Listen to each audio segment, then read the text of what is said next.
கும்பராசி என்பர்களுக்கு சொல்லணுமா, 5 வருஷமா 7 சனியில நீங்க பட்ட பாடு கொஞ்சமல்ல நஞ்சமல்ல. இந்த நிமிஷம் கூட வலி வேதனைகளை சுமந்து நிற்கக்கூடிய நிலைமைக்கு ஆளாயிட்டீங்க. உங்களை மாதிரி இருந்தவங்களும் இல்லை, இன்னைக்கு உங்களை மாதிரி இருக்கிறவங்களும் இல்லைன்ற அளவுக்கு மன உளைச்சலுக்கு ஆளாயிட்டீங்க. இன்னைக்கு எடுத்த ஒவ்வொரு ப்ராஜெக்டும் ஹார்ட் ஒர்க்கும், ரிஸ்க் எடுத்தீங்க, கஷ்டப்பட்டீங்க, எவ்வளவோ பாடுபட்டீங்க. பட்ட பாடுக்குண்டான பலன் அடைய முடியல. 99% சக்சஸ்ஃபுல். கடைசி 1% டிராப் ஆகுது. 1% டிராப் ஆகக்கூடிய விஷயம் மீதி 99 போல்ட் ஆக்கிடுது. அதனால உங்களுடைய வாழ்க்கையில நீங்க கொஞ்ச காலகட்டமாவே உங்களுக்குள்ள இனம் புரியாத மன அழுத்தங்கள், இந்த மன அழுத்தங்களால என்ன ஆயிடுச்சுன்னா, எதுலையாவது நம்ம இறங்கி ஒரு விஷயத்தை செய்தாலும் அந்த விஷயங்கள் நமக்கு முழுமையா கை கொடுக்குமா, இது நடக்குமா அப்படின்ற நம்பிக்கையை இழக்கக்கூடிய அளவுக்கு பாதிப்புகளை சந்திச்சுட்டீங்க. இதுல யார நம்பி சில விஷயங்களை ஒப்படைச்சு இவங்க தான் நமக்கு எல்லாம் நினைச்சீங்களோ அவங்களே உங்களுக்கு நிறைய பாதிப்புகளை செய்யக்கூடிய நிலைமை. உங்களுக்கு வேண்டியவங்க உங்களை விட்டு விலகி போகக்கூடிய ஒரு சூழல்.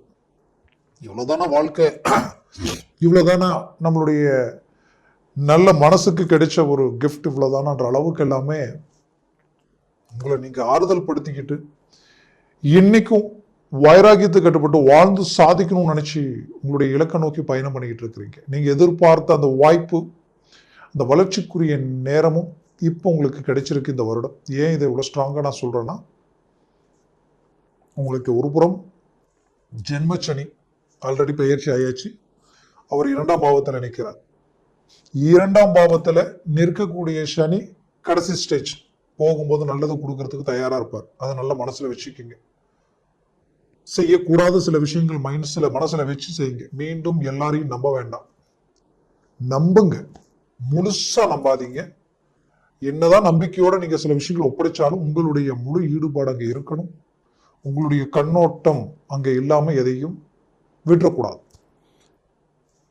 அடுத்தது, உங்களுடைய லக்னத்திற்கு, உங்களுடைய ராசியினுடைய லக்னத்திற்கு சனி சுபரா இருந்தா கண்டிப்பா சொல்றேன், கும்பராசி அன்பர்கள் சிலர் அவங்க வாழ்க்கையில இந்த ராசியில கண்டிப்பா சொல்றேன், கடந்த 5 வருஷத்துலயே அவங்க டாப் லெவல்ல இருந்திருப்பாங்க. இந்த மாதிரி நிறைய விஷயங்கள் இருக்கு, நான் எல்லாருக்கும் சொல்லல.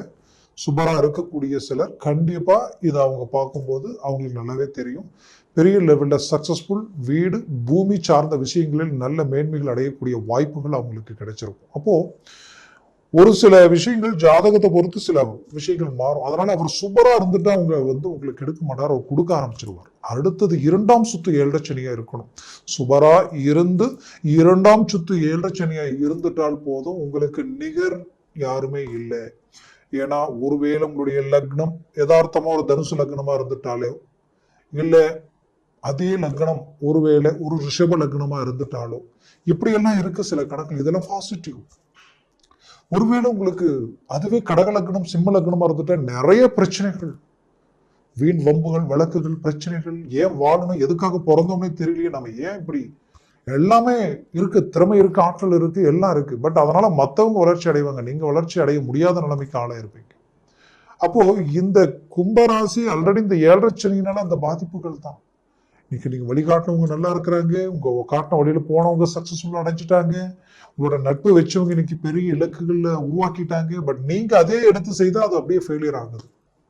இப்படி ஒரு சில விஷயங்கள் இந்த இடத்துல இருக்கு. அதனால இந்த சனி இந்த இடத்துல இருக்கிறதுனால நமக்கு நெகட்டிவான்னு நினைக்க வேண்டாம். அது பாசிட்டிவ் அதில் இருக்கு. பெரிய லெவல்ல ஒரு சக்சஸ்ஃபுல் உங்களுக்கு உருவாகும். அதனால பெரிய லெவல் ஒரு நல்ல மேன்மையும் மேனேஜ்மெண்ட் உருவாக்குவீங்க.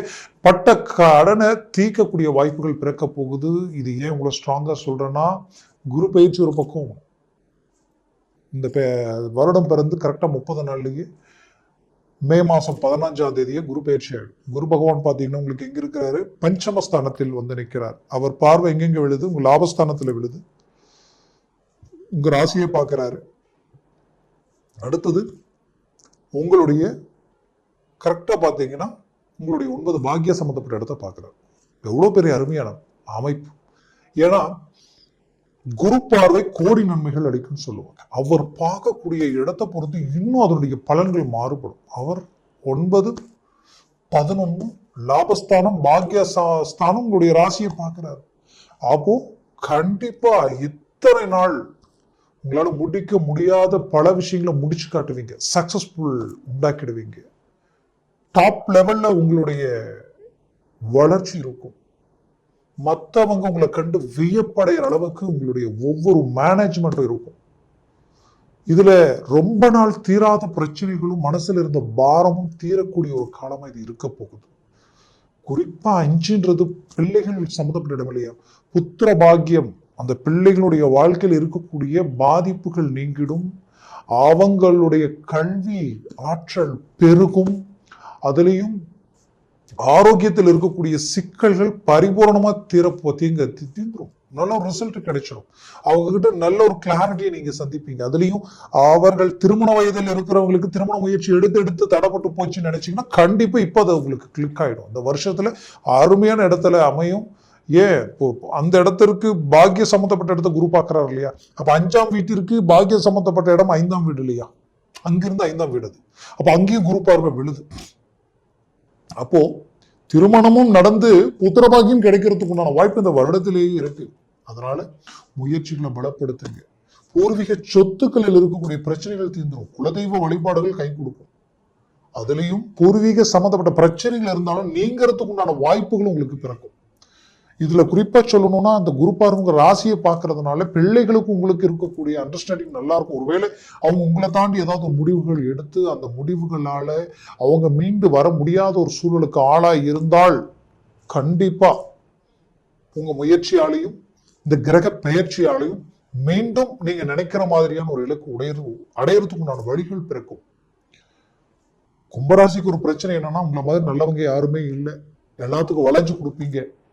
எந்த அளவுக்கு வளைச்சு கொடுக்க முடியுமோ கொடுப்பீங்க. கணக்கு போட மாட்டீங்க. பெருந்தன்மையா நடந்துக்குவீங்க. உங்க நட்பு கிடைச்சவங்க கொடுத்து வச்சவங்கன்னு சொல்லலாம். அந்த அளவுக்கு நற்குணம் படைச்சவங்க. ஆனா உங்க வாழ்க்கையில எது எடுத்தாலும் லேட்டாவே அமையுது.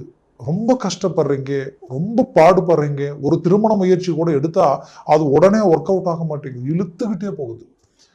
சம்பந்தமே இல்லாம நம்மளை விட கெப்பாசிட்டி கம்மியா இருந்தாலும் பரவாயில்ல, அந்த பொண்ணை கல்யாணம் பண்ணிக்கலாம், வசதி இல்லைனாலும் பரவாயில்லை அப்படின்னு ஒரு முயற்சி எடுத்து அங்க போய் நீங்க ஒரு முடிவு எடுத்து இதோ ஆச்சுன்னு எல்லாம் நெருங்கி வரும். கடைசி நேரத்துல பார்த்தா அப்படியே காரணமே இல்லாம 3வது நபர்களினுடைய தலையீடுகளால என்ன நடந்ததுன்னே தெரியல. கடைசியில பாதிக்கப்பட்டது நீங்க, அவமானப்பட்டது நீங்க.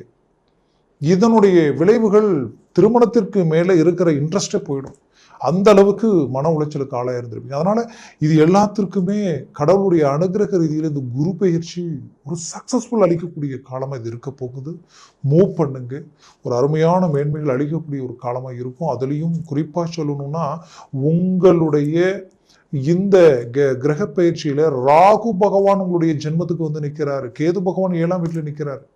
அப்போ நீங்க எந்த விஷயத்துல கேர்ஃபுல்லா இருக்கணும்னா, ஒரு முடிவு எடுக்கும்போது கொஞ்சம் யோசிச்சு சிந்திச்சு செயல்பட்டு எடுக்கணும்.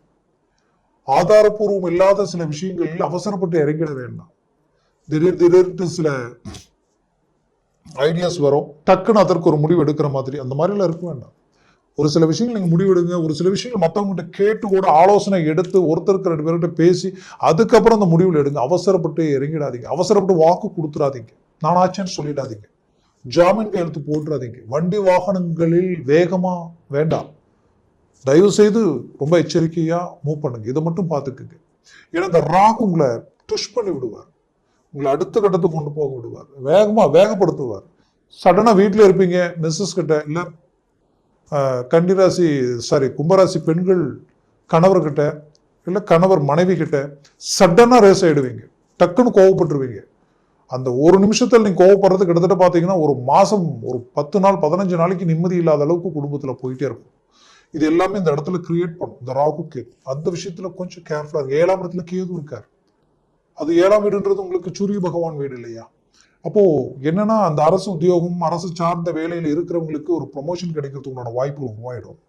அரசியல் துறையில் இருக்கிறவங்களுக்கு ஒரு நல்ல மேன்மைகள், நல்ல நல்ல வாய்ப்புகள் கிடைக்கும். பட் கிடைக்கக்கூடிய வாய்ப்புகளை நட்பு ரீதியில, உங்களோட பழைய நட்பு ரீதியில் இருக்கிறாங்களே, இத்தனை நாள் உங்களோட இருக்கு, அவங்க விஷயத்துல கொஞ்சம் கேர்ஃபுல்லா இருக்கும். இங்க யார் நல்லவங்க யார் கெட்டவங்கன்னு கெஸ் பண்ண முடியாது.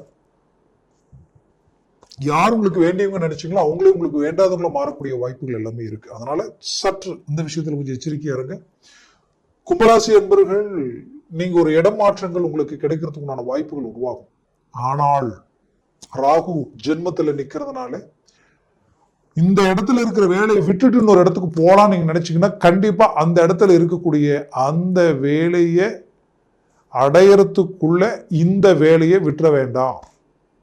இந்த வேலையை செஞ்சுக்கிட்டே முழுசா கன்ஃபார்ம் ஆனதுக்கு அப்புறம் அந்த இடத்துக்கு நீங்க மாறணும். அவசரப்பட்டு விட்டுட்டு அந்த பக்கம் போய் நீங்க கமிட்மெண்ட் கொடுத்துட்டீங்கன்னா சடனா அங்கேயும் குழப்பங்கள் வந்துடும், இந்த இடத்துலயும் குழப்பங்கள் வந்துடும்.